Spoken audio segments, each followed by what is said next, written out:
Salut à toi, reste bien concentré. On attaque tout de suite pour les 5 prochains points de cette formation pour nourrir des conversations de qualité. Et pour relier l'ouverture à la tolérance, on intègre le respect des opinions, le respect des idées, le respect des croyances des autres.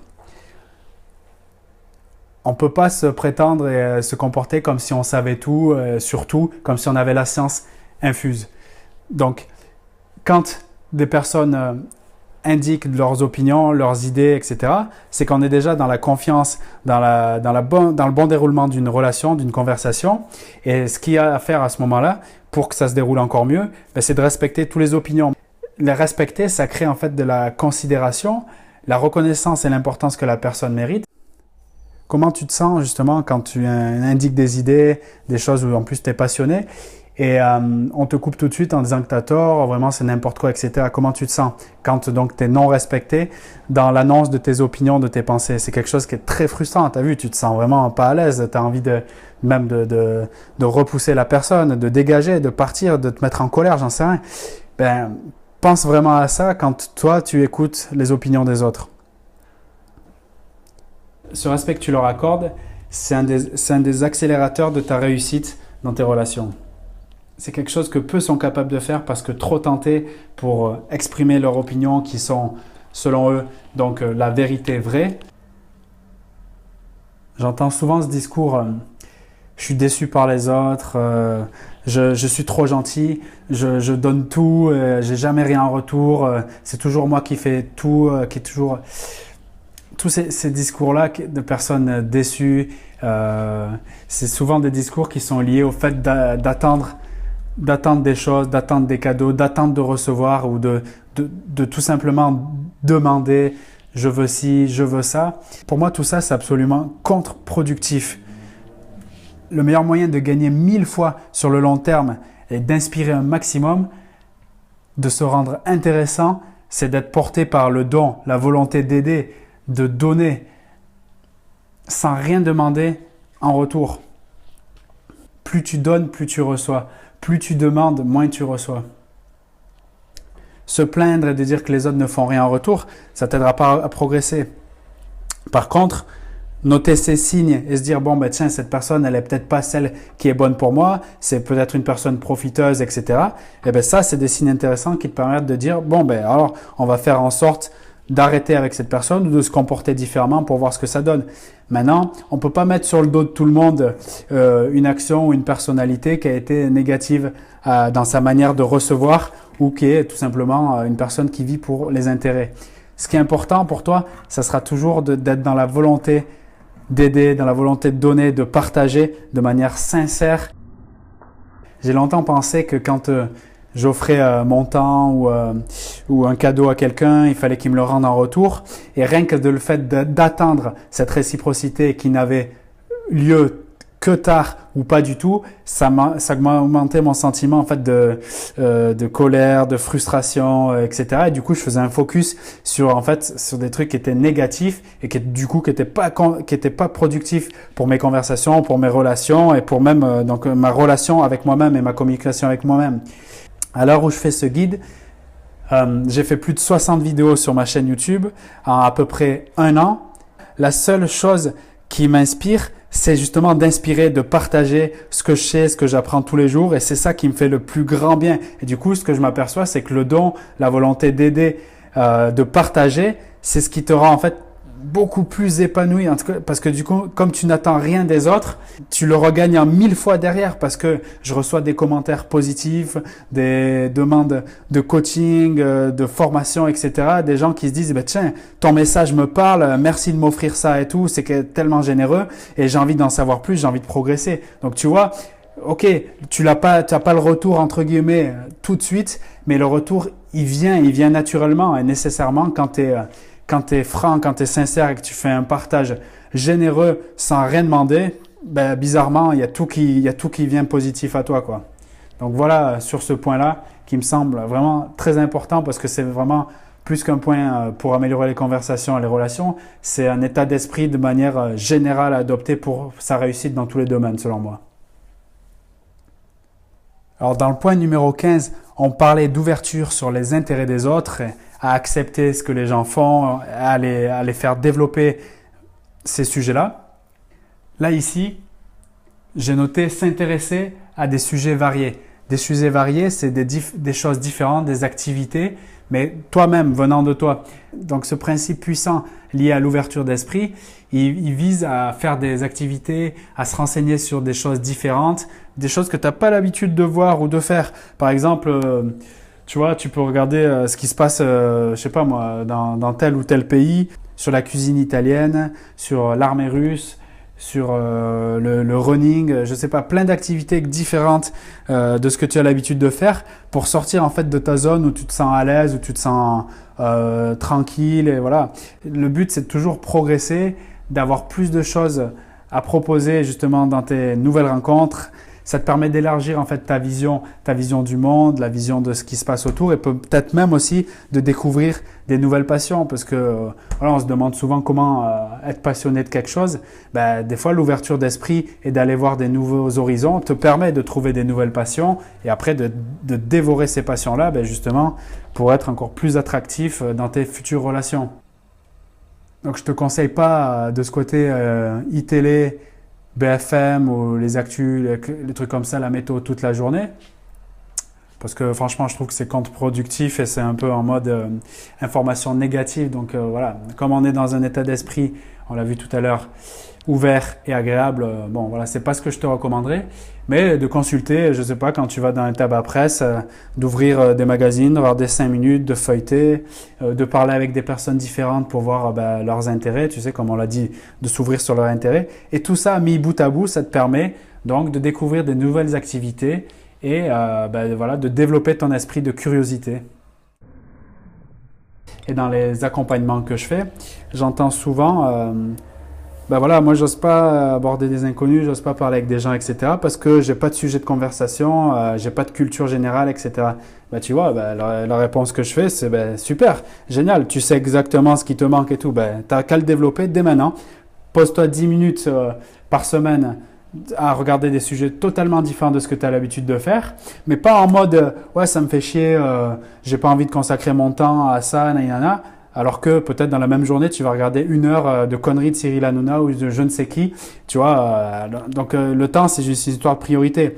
Si tu te mets en investissement de temps sur tes priorités, à savoir, tiens, donc développer des choses qui m'intéressent plus dans la vie, voilà, en passant par des conversations réussies, eh bien, toutes ces minutes que tu vas passer à regarder des nouvelles choses, elles vont te servir justement pour alimenter des nouveaux sujets de discussion.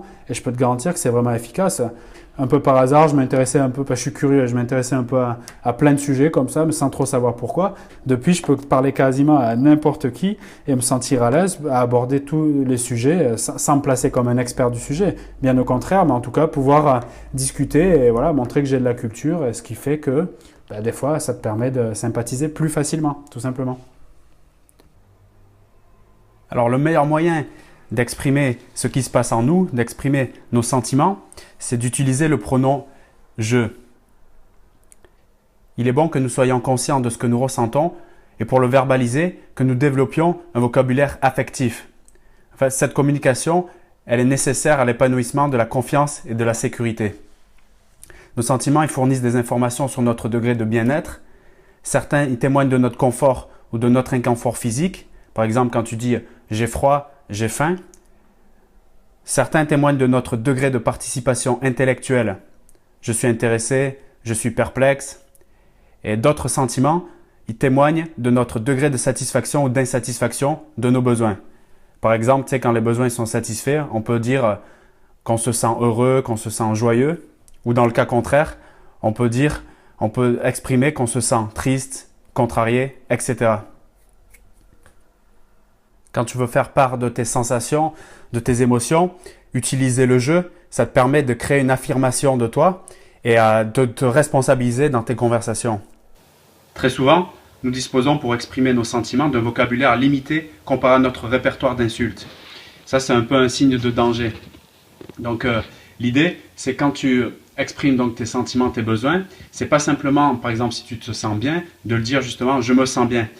C'est de clarifier les sentiments que tu éprouves quand tes besoins sont satisfaits. Par exemple, si tu te sens bien, tu peux aller dans le détail en disant je me sens chaleureux par exemple, captivé, animé, amusé, amoureux, concentré, concerné. Tu vois, c'est de bien préciser comment tu définis le bien dans le je me sens bien. Par exemple, autre chose, quand tu te sens un peu moins bien, quand donc du coup tes sentiments ne satisfait pas tes besoins, là, au lieu de dire je me sens mal ou je me sens pas bien, toujours pareil, de préciser. L'idée, tu as compris, c'est de bien clarifier ce qu'on ressent pour une meilleure compréhension et donc un épanouissement dans nos communications. Donc, par exemple, si tu te sens pas bien, tu peux chercher plus loin et déclarer qu'est-ce que tu es quand tu es pas bien. Tu peux être, par exemple, angoissé, anxieux, apeuré, attristé, blasé, bouleversé. C'est pas ce qui manque, le vocabulaire pour signifier une expression où tu te sens pas bien. Voilà, donc vraiment se reconnecter à tous ces verbes, à toutes ces formulations qui montrent ce qu'on éprouve réellement en tant que sentiment. Donc pour une meilleure appréciation, une meilleure compréhension de la part des autres et même de soi-même. Quand on verbalise exactement ce qu'on ressent, on se sent direct mieux et on peut tout à fait mieux communiquer à ce sujet. Je vais commencer le point numéro 20 par une citation. L'homme qui ne parle que de lui-même ne pense qu'à lui-même. Et l'homme qui pense qu'à lui-même est irrémédiablement mal élevé. Rappelle-toi que les personnes avec qui tu parles, elles s'intéresseront plus à leurs désirs et à leurs problèmes qu'à toi ou qu'à tes problèmes directement. C'est pas contre toi, c'est juste la nature humaine. Alors c'est vraiment très important de faire ce rappel. Par exemple, son mal au dos, ça sera plus important pour la personne que essayer de régler des famines dans le monde ou des difficultés de guerre en Occident. Maintenant, je te propose 2 recettes. Une que tu vas vite identifier comme celle de l'échec et l'autre du succès dans tes conversations. Moque-toi des gens derrière leur dos, méprise-les, n'écoute jamais ce qu'ils ont à dire, ou bien quand ils sont en train de parler, réfléchis déjà à ce que toi tu as envie déjà de dire. Parle constamment de toi-même. Quand tu l'as vite identifié, celle-ci c'est la recette de l'échec, celle qui va faire en sorte que tu vas pas être intéressant, que les personnes ils vont en avoir marre de toi et qu'ils vont pas vouloir continuer des relations avec toi dans le long terme. Et la deuxième recette qui semble beaucoup plus intéressante, c'est d'inviter les autres à donner leurs avis, d'encourager les autres régulièrement à exposer leurs idées, leurs opinions, de rebondir sur des discussions. Le fait de poser des questions aux autres, de les encourager à donner leurs avis, ça leur permet de se sentir complètement impliqués dans les discussions, dans les conversations et du coup de créer une confiance entre vous pour nouer des relations qui peuvent être suivies dans le long terme. De cette manière, tu amplifies la sympathie, tu amplifies la volonté de créer un climat de confiance, tu obtiens plus d'informations sur les intérêts et ce que la personne aime faire et du coup tu peux découvrir des points en commun. Donc c'est vraiment génial de toujours inviter, encourager les autres à se confier, à dire des choses. Comme ça, tu te sens aussi plus à l'aise, toi, à confier des choses et à nouer une bonne relation. On vient de voir dans ces 5 derniers principes les moyens qui te permettent, donc, dans tes prises de parole, d'être beaucoup plus remarquable, d'être enclin à inspirer la bienveillance et également de gagner en respect. Et si aujourd'hui tu te trouves dans une situation de travail où la considération, ça rime pas forcément avec l'ambiance générale qu'il y a autour de toi, peut-être que tu manques un peu d'affirmation, que tu as du mal à proposer des choses alors que tu as des idées, peut-être que tu as du mal à savoir dire non et du coup tu te sens un peu en dessous, ce qui te permet pas d'être complètement à l'aise quand tu penses le dimanche soir à ta semaine de travail qui arrive. Et si tu es dans ce cas-là, je te propose un raccourci. Donc j'ai créé pour toi un guide pratique qui est vraiment indispensable si tu as l'ambition de t'affirmer, de booster tes relations et de te sentir super bien au travail. Ce qui te permet forcément d'obtenir après ce que tu veux. Si tu veux évoluer dans ton travail, si tu veux changer même de fonction et intervenir peut-être dans une fonction plus intéressante pour toi, avoir des augmentations, être bien vu de la part des personnes autour de toi, c'est très important si tu veux progresser dans ton évolution, dans ta carrière. Et c'est pour ça que j'ai créé ce guide qui va te permettre directement d'obtenir tous ces résultats sans passer par des chemins détournés, sans passer par des méthodes qui fonctionnent pas malheureusement comme le fait de s'affirmer par les paroles un peu fortes ou bien de tenter d'être dans le repli et d'attendre que les choses se passent. C'est des choses que j'ai essayé qui n'ont pas fonctionné. C'est pour ça que j'ai créé ce guide pour toi. Donc on va voir en détail la méthode point par point, c'est pour fonder le socle de ta réussite professionnelle. Je vais te livrer aussi le grand secret pour être apprécié de tous, même des personnes, tu sais, les plus coriaces, celles qui sont un peu difficiles. On en a tous dans notre travail. Si tu as une équipe autour de toi, tu sais, tu as toujours un peu un dur comme ça qui te met un peu en retrait alors que tu as des choses à proposer. Là, tu vas avoir la méthode pour sortir de cette situation et pour te mettre à ton avantage. On va voir aussi ce qui est indispensable pour pas partir dans des situations difficiles. Donc, tous les comportements qui sont interdits, ceux que tu dois vraiment pas faire si tu vas être plus respecté. Donc, on va les appeler les comportements gagnants.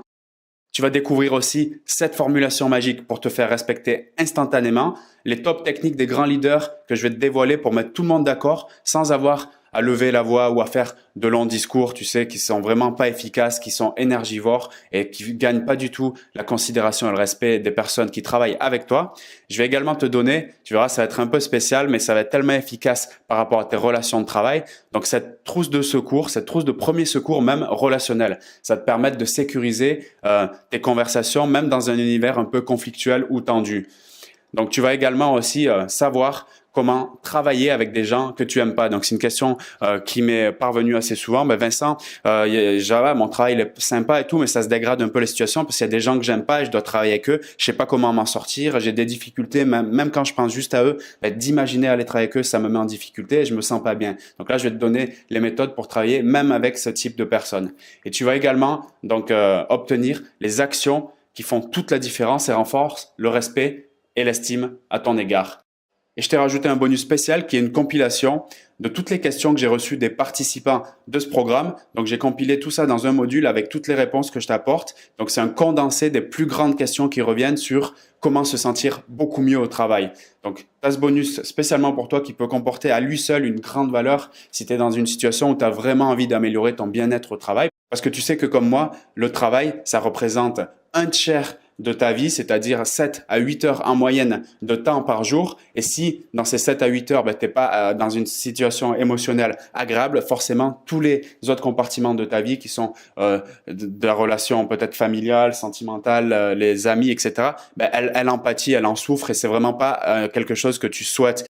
Comme je sais que tu participes à cette formation notamment et que tu as suivi déjà des vidéos que je propose sur cette chaîne, tu sais très bien que ton niveau de conscience, il est plus élevé que la moyenne et par conséquent, tu peux pas aller te coucher encore un soir de plus en te disant « Wow, demain, j'ai pas envie de travailler, ça va être dur, quelle journée ?»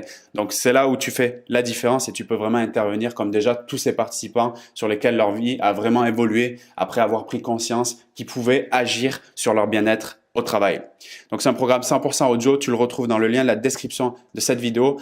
Pour l'ensemble des programmes de formation que je propose et particulièrement celui-ci puisqu'on touche un sujet sensible à savoir le bien-être au travail. Donc, je réserve un accès limité pour assurer aux participants un suivi de meilleure qualité et actuellement, tu as des conditions particulières pour démarrer ce programme. Donc, saisis-les rapidement si tu veux vraiment améliorer ta situation relationnelle et ta situation, ton affirmation au travail. Donc, tu as le lien dans la description de cette vidéo.